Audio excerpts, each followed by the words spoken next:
Back when I was in high school, we're talking early to mid 70s, a bunch of us guys were getting our first cars. These were hand-me-down cars most of the time from our parents. In one case, I had a friend named Jones.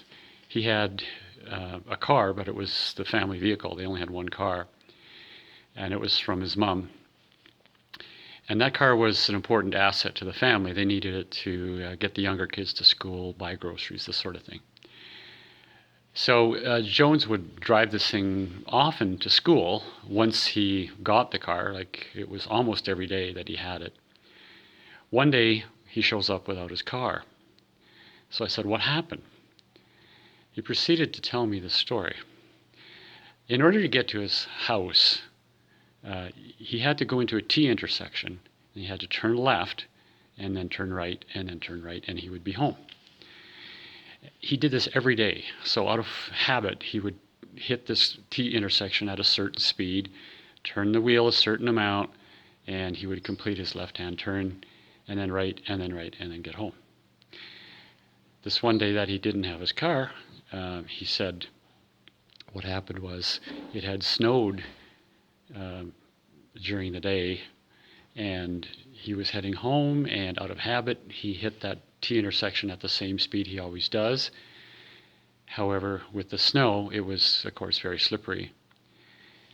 He didn't quite make it around the T intersection. Instead, he slid onto the front yard of his neighbor's house, and he knocked the concrete front steps off of his neighbor's house. And I said, "What'd you do? Did you blow up the car?" And he goes, "No, the car wasn't really that hurt." And I said, "Does anybody know that you did this?" He says, "Yeah." He says, "Because once the car knocked the front steps off of the house, he just floored it. But the snow on the lawn was so slippery he couldn't get any speed up. So he was slowly going past the front window of his neighbor's house. And he said in the window was the dad and the son standing there watching him go by at walking speed, his whole car and the front steps knocked off the house. And Jones just kept driving. He went home. But he said he went in to tell his mom what happened, and then him and his mom had to go back to the neighbor's house, apologize, and they made arrangements. They got the insurance to pay for it.